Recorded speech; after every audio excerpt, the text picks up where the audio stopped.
Hi, this is Reinhardt from everydaysystems.com, and today I'm going to talk to you about an exercise routine I came up with called Shovelglove. First, a disclaimer. I am not an exercise or health professional. I am not even a particularly knowledgeable amateur. You can hurt yourself in painful and embarrassing ways doing these movements. Be careful, please. Okay, so here's what you do. Take a sledgehammer and wrap an old sweater around it. This is your Shovelglove. Every weekday morning, set a timer for 14 minutes. Use the Shovelglove to perform shoveling, butter churning, wood chopping, and other motions until the timer goes off. Stop.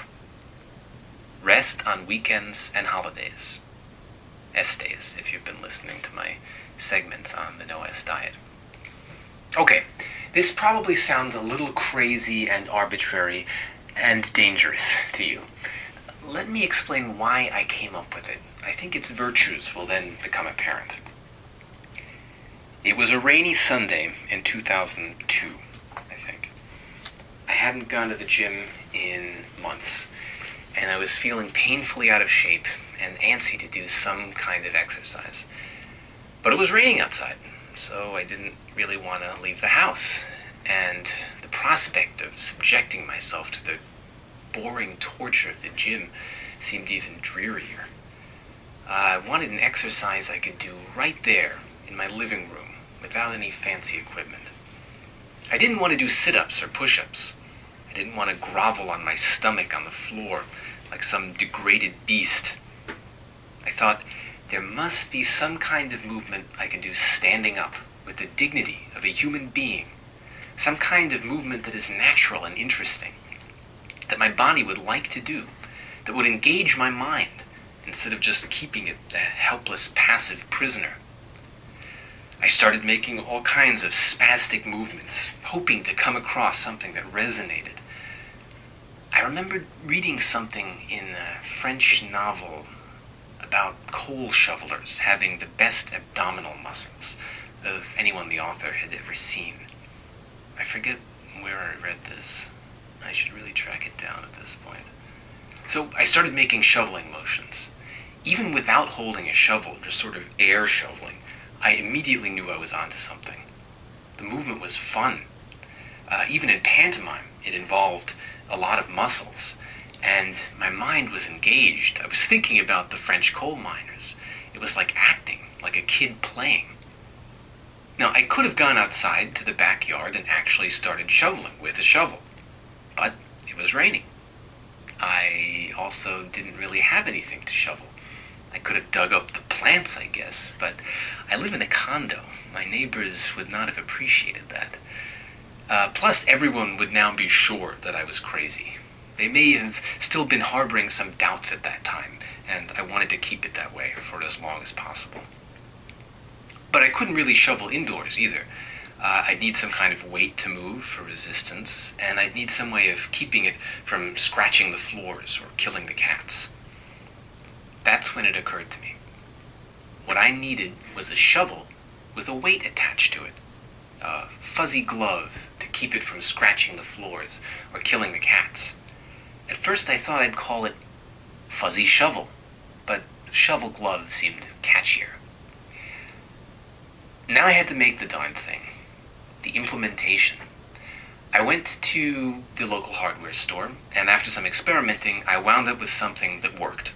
A sledgehammer with an old sweater wrapped around it. It had the right shape, just enough weight, and the requisite softness. And it was pleasingly simple. Other movements besides shoveling occurred to me. My chief criterion was that they had to have a natural analog, some useful movement that human beings had historically performed during the course of their ordinary daily activities.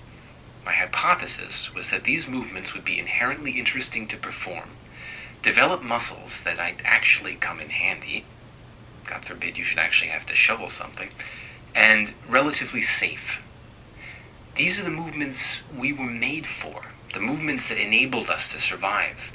They might not target specific muscles quite as efficiently as the contrived motions of the gym, but that seems to me a vastly less important consideration. What you won't do because it is painfully boring won't help you. The second criterion was that the movements had to be performed standing up. The first criterion pretty much makes this a given. Historically, people haven't done a whole lot of work lying down, but I feel that erect posture is important enough to deserve its own particular emphasis. Before we were Homo sapiens, we were Homo habilis, the tool user. And before we were Homo habilis, we were Homo erectus, men who stood up. A great deal of pompous, smarmy nonsense has been written about what makes us human, but these two attributes go even deeper.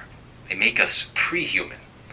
They distinguished us from our bestial brethren before we had sufficient brains to make more impressive, but less accurate distinctions.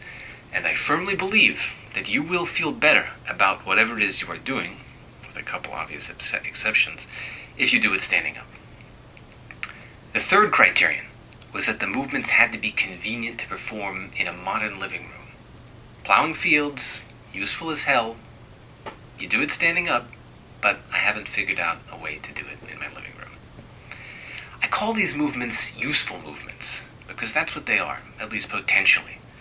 The trick is to really imagine yourself doing them, really shoveling, really chopping wood. It'll keep you interested, and it'll keep your form good. Form is important. You can seriously mess up your back swinging around a sledgehammer, like a spastic maniac. But form is also easy with Shovelglove, because you have this straightforward natural analogy for each movement. It's almost like acting, more like acting than exercise. I like to think that the idea of useful movements has some precedent. The martial arts. Remember all that wax the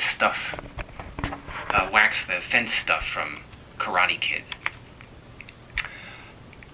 So what are the movements?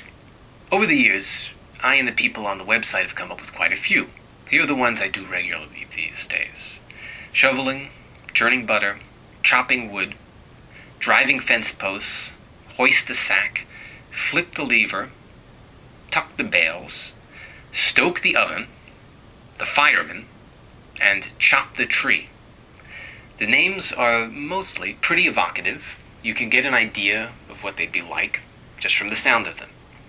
I don't want to go into more detail now because it's amazingly boring to describe physical movements, and I'm bad at it. And you can see YouTube video clips for all these moves on the Shovelglove.com website. Before I wrap up this episode, I'd just like to say that my useful movements hypothesis turned out to be correct, at least for me and lots of other people who've posted to the Shovelglove bulletin board. The movements are fun, so fun that I've only missed a handful of weekday mornings in almost 5 years, and I've gotten very strong. 5 years ago, I was a pudgy weakling who had never stuck with an exercise routine for more than a few months. Now I have forearms like Popeye, and a discernible, if not exactly bulging, six-pack. Looking in the mirror is not only good for my vanity, it's like I'm a walking anatomy lesson. I have muscles in places I never knew existed. Sorry to brag like this, I know it's obnoxious, but I have to talk about results because otherwise who cares, right? You don't want an exercise routine that's just fun and doesn't actually do anything. Again, it looks like I'm out of time. There's more to be said about Shovelglove. This week I described the tools, the movements, and the spirit behind them, the what and the how, more or less. Next week I'll focus on the when. That magic 14 minutes, and it is magic, and the macro timing issue of how to keep doing this for the long term. Plus, I'll have some more warnings for those of you who haven't been scared off already. Thanks for listening.